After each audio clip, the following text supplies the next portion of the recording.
Welcome back to another technical deep dive here in the debug zone.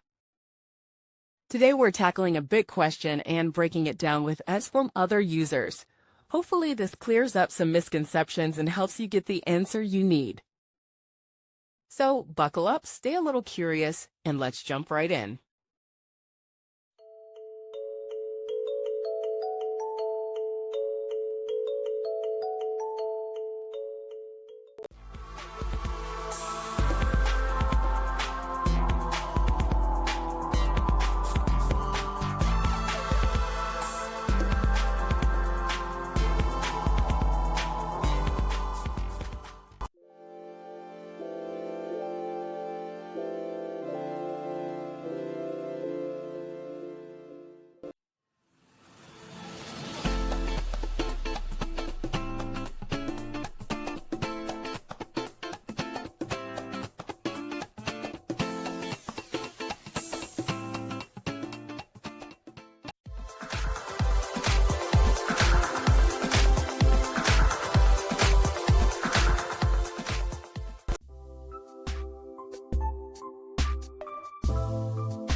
And that's a wrap.